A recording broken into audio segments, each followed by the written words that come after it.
Sewall here, baseball card collector, investor, dealer in that order.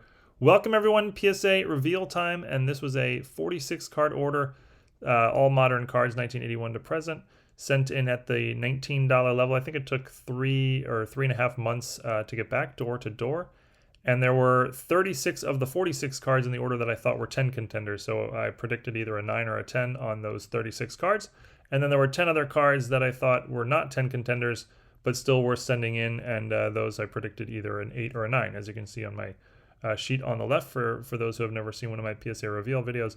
And I will do a sort of financial breakdown of a lot of the cards at the end, so you can get a sense there. As you can see, there were 2 cards included that PSA said were no good. That's these in the gray and the cardboard.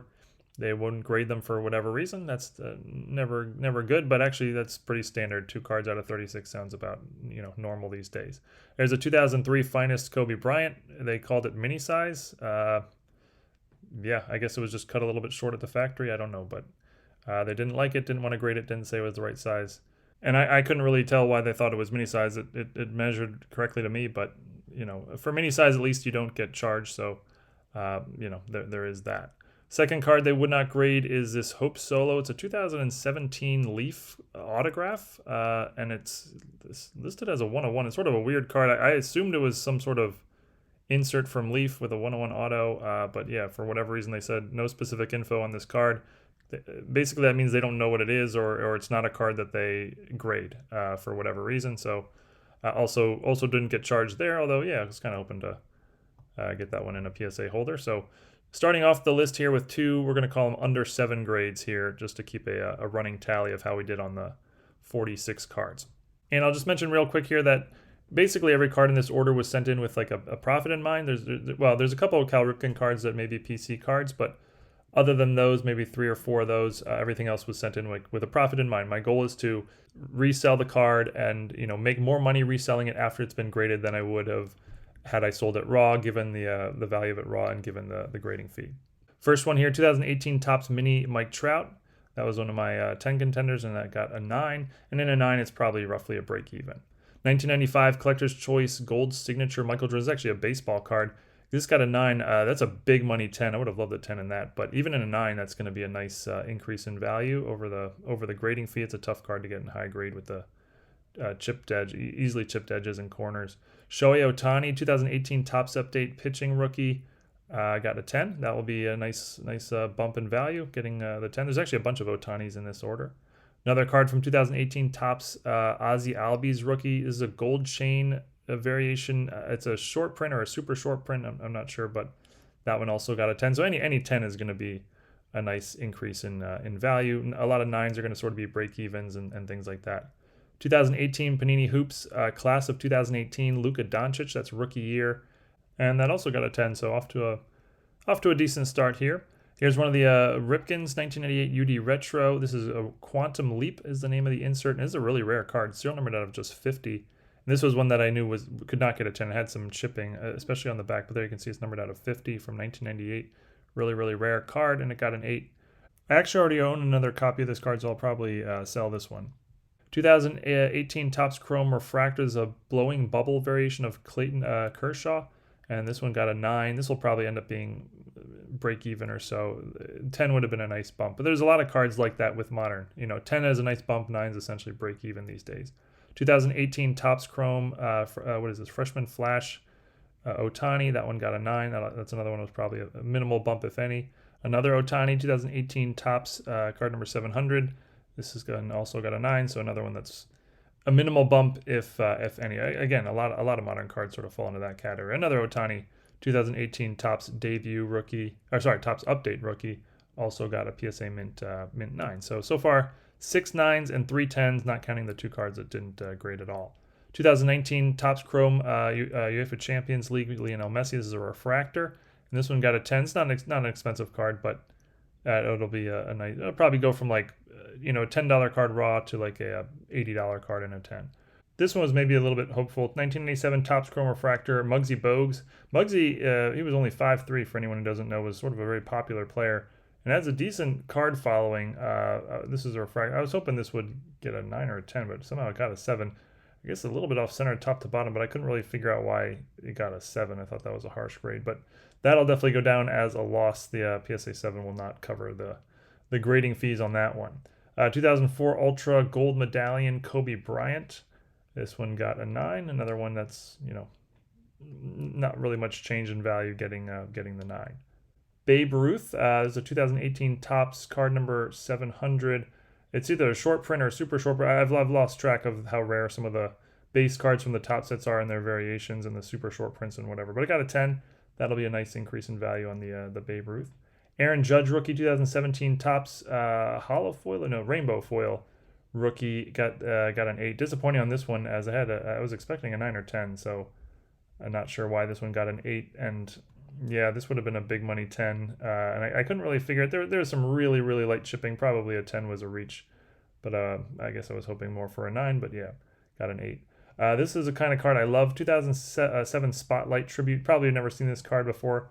Shakira. It's one of her first cards. I think it is her first card, and this is a PSA 10. And this is actually now a pop one. I have the only PSA 10 in existence. 2017 Topps 87 Topps design. Aaron Judge rookie. This one also got a 10. Not a big money card, but that'll also be a nice bump in value, getting the 10. Another Ohtani 2018 Topps Chrome pitching. Got another 9. I think a lot of the Ohtani's got a 9. A couple got 10s, maybe 1 or 2.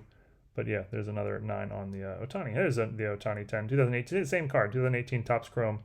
Ohtani rookie, PSA, Gem Mint 10. That'll be a nice increase in value with the Ohtani getting the 10. To me, both of them look exactly the same, but the 10 is obviously worth a whole lot more than the 9. Here's another Hope Solo card. 2008 Donruss Americana Mirror Gold. This is her first year of cards. 2008, serial number at 25, and it got a 9. Again, I thought that was a 10 contender. For those who don't know, Hope Solo was a U.S. women's national team goalie, probably the greatest goalie in the team's history. A 1999 Bowman's Best Refractor Steve Francis rookie. This was probably a reach to send, and I mean, you really need a 10 on a card like this. 9s are probably even small losses. It's serial numbered at a 400, but yeah, probably on a 9, it's not gonna bring any added value. And it might even bring a small loss. Not quite sure why I sent that in. I must have looked it over and thought it was like a strong 10 contender. Some U.S. women's national team cards is a Crystal Dunn autograph from 2019. Road to France for the last World Cup. But yeah, the Women's World Cup's going on now, so I sent in some Women's World Cup cards. Here's an Anthony Edwards rookie, 2020 Panini Contenders draft pick auto. This is actually serial numbered out of 5. But I knew it was not going to be a 10. I had it on the list as one of the non-10 contenders, as it had some light chipping along the edges. No chance at a 10. So I put 8 or 9. I got an 8, unfortunately. I have no idea what that's worth, but still numbered out of 5. That's kind of cool. Another Hope Solo autograph. This is from 2015 Panini Americana. It's a blue parallel, serial numbered out of 49. This one also got a 9. And I like sending stuff like this, and I've talked about it before. It's sort of like a low supply, low demand card. Here's another Hope Solo autograph from 2012 Topps Olympic. Also got a 9. There's not a lot of Hope Solo autograph collectors at the moment, but there's some. She was a very popular player, and very, very few people send in her cards for grading. So the pop counts are super low. So I like cards like that. Here's a Bryce Harper purple refractor from Topps Chrome. Got a 9. That's probably a loss actually in a 9. That's the kind of card you can't really send in anymore unless you're pretty confident of a 10. There's an older Shaquille O'Neal refractor from 2004 Topps Chrome. Oh, I really wanted a 10 on this card. That would have been a big money card that I could really set a high asking price for. But got a 9. That's still going to be a solid increase in value there. Here's a Julius Erving jersey card. And this is actually a really, really early jersey. It's from 2000. It's one of the first sets of jersey cards. And Julius Erving doesn't have a lot of jersey and patch cards anyway, so this is kind of a rare, cool card. Got an 8, unfortunately. I was looking for a 9 or a 10, so that's a bit disappointing. Juan Soto rookie, 2008 Topps update. The holo foil, sort of the rainbow foil again. Again, got a 9 on a little bit of a run of 9s here, but another one that would have been a nice, really big jump in 10, but in a 9, not so much. A Ripken for my PC, probably. This is a 1998 Leaf Fractal Matrix, and it's serial numbered out of 50. This is actually another really rare 90s Ripken insert, which is sort of my jam. Rare 90s inserts. Numbered out of 50. It was definitely off-centered, so I had no chance at a 10, and unfortunately got an 8. Another Ohtani rookie, 2008 Topps update. The pitching version, this one got a 10. So yeah, a bunch of Ohtanis in here, and got a 10 on that one. Here's another Ripken, and I did not do very well in my Ripkins in this order. There were 4 Ripkins in this order, and to be fair, none of them were 10 contenders. I put 8 or 9 as my guesses for all of them, but this one got a 7. Stadium Club Triumvirate Luminescent. It's a pretty rare die-cut insert. Tough card to get in high grade, but yeah, I thought it was better than a 7. But 2014 Panini Prizm SP Variation Silver Prizm LeBron James. This card got a 9. Another one would have been a big boost in a 10 there, but 2012 Panini Crusade Prizm Purple and Gold Prizm Kevin Durant. This one also got a 9, and this card's serial numbered out of 49. And yeah, you can see the number of 9s I'm getting is starting to run away from the number of 10s. Early on, it was fairly even 9s and 10s, but now the 9s are destroying the 10s. This one was a little bit confused about. 2000 UD Hitters Club Autograph Al Kaline auto got a 6. I mean, a tiny little nick in the lower right corner, but I didn't really understand why this one got a 6. This one struck me as a 8 or 8 or 9, but there's going to be a couple of those in every in every order. 1997 Topps Kickstart Kobe Bryant. This is a second-year insert card. This got a 7, and when I looked at it, yeah, there's a ding in the upper right corner. That, yeah, 7 is probably right. I don't remember there being a ding, and I probably wouldn't have sent it in with a ding like that. Maybe that happened in shipping, or maybe it happened at PSA. I don't know, but it got a 7. Fernando Tatis rookie 2019 Topps Gold, so it's serial numbered out of 2019, and this one also got a 9. And again, the 9s are just piling up here, not getting any more 10s as we're getting towards the end of the order. Another disappointing one, 1997 Topps Chrome Tim Duncan rookie. This one got a 7. And yeah, as I look at it now, I'd guessed 9 or 10, but as I look at it now, it is off-centered top to bottom and really no chance at a 10, so that probably should have gone in, the 8 or 9 guess, not the 9 or 10 guess. The last Ripken in the order, 1988 Donruss Elite Master Craftsman. This card's serial numbered out of 100. Another sort of disappointing grade, got a 7. Looking for an 8 or 9. So all 4 Ripkins I had guessed at 8 or 9 and ended up getting 2 8s and 2 7s on them. So disappointing for my PC, but that happens. 1983 Star. So PSA just started grading the Star cards. I sent in a few from. This is the first year of Star, 1983 Star. Kurt Rambis got a 7. Yeah, I mean, it's centering, I guess, but I guessed 8 or 9. Centering didn't strike me as that bad. Mitch Kupchak, these probably aren't worth sending in at this level, but again, centering here, this one got an 8. I'd guessed 8 or 9 on the Mitch Kupchak. And the last guy on there is Bob McAdoo. I had the Lakers team set, which is why you're seeing 3 Lakers here. I'd sent in Magic Johnson earlier, but Bob McAdoo got an 8. And yeah, centering was sort of the issue on all 3. All 3 were basically perfect to my eyes except for centering. So I thought 8 or 9 was where they're going to land. Ozzie Albies rookie 2018 Topps Chrome. And if you look, there's a blue wave refractor, but look, you can see the case is cracked in the upper corner. That must have happened in shipping as it happened to the last 2 cards in the order. This one got an 8, so it's not like it's not a big money card in the holder as is. I'll probably crack it since the case is broken here and decide what to do with it then. This card's serial number at 75. It would have been a big money 10, but yeah, case is cracked there. And same thing with this Tim Duncan refractor. The upper right corner of the case got cracked. Again, probably happened in shipping somehow, but I mean, not something worth fighting. This also got a fairly low grade. It got an 8. You can look at it, top bottom centering's off, so that makes sense. But both of these two where the cases are broken, I'll probably just crack them and send them to COMC as raw cards, I guess. I don't know yet, but something like that. But yeah, you can see the upper right case and both of those are pretty damaged. You can't sell them as is. These have to be cracked. But so yeah, that's the order you can see of the 36 cards I thought were 10 contenders. I got 9 10s and 19 9s, and actually 8 cards lower than a 9 for what that's worth. But okay, so I'm going to run through just, I won't do all of them because there were a lot of cards in this order, but I'm going to run through about 10 or 15 cards individually and go through the financial breakdown and, how I did based on the grades. For example, here, this 2018 Topps Ozzie Albies in raw value, it sells for about $40. In a PSA 10, it sells for about $100. There was a $20 grading fee. The grading fee was actually $19, but I'm going to round up to $20 because of shipping and things. And so, I added $40 to my bottom line by sending this into PSA. Now, a lot of people mention, and they're correct, that this is a very, very overly simplified. There's all sorts of extra factors like seller fees on both, this sort of thing. But this is a very, very rough estimate as to what the added value to my pocket is by having sent this card into to PSA. $40 for the Ozzy Albies. For this Ohtani that got a 9, this was about a $40 raw card, and a 9 actually sells for about $80. So even in a 9, it was a $20 bump. The Muggsy Bogues, for example, was basically a loss. I essentially lost the grading fee. Raw or in a PSA 7, it's probably going to sell for about the same. So $20 loss on the Muggsy Bogues. Steve Francis, as I mentioned, this was sort of a questionable one to have sent in a 9. It did add about $20 to the value in a 9. So overall, it's about a break even. But this is a tough card to sell, so this probably wasn't worth sending in. The Bryce Harper, another one. These kind of cards, you have to get 10s on these cards, and you can see even in a 9, I lost $5 here, as a PSA 9 only sells for about $20 or so. A couple of the wins, the Shaq in a 9 added about $30. This would have been a really big, nice bump in a 10. This Babe Ruth did get the 10, and you can see there's a nice value add.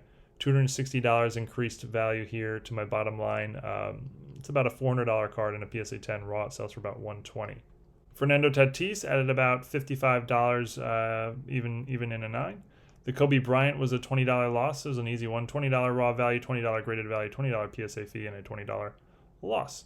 Aaron Judge, this was a $10 loss getting a PSA 8. This was disappointing because this would have been a big money 10. The Tim Duncan, another loss, $30 here, getting a 7. This was a strange one to me because I had put on the sheet 9 or 10, but it obviously had no chance given the top-bottom centering. So I guess it's just one I overlooked. This Ohtani was one of the big wins. The Topps Chrome getting the 10. It's about a $150 card raw, and it goes for about $350 in a PSA 10, so $180 in increased value there. Another Ohtani in a 10, 2018 Topps Update. This one is about a $45 card raw, and a PSA 10 goes for about $180, so added $115 there.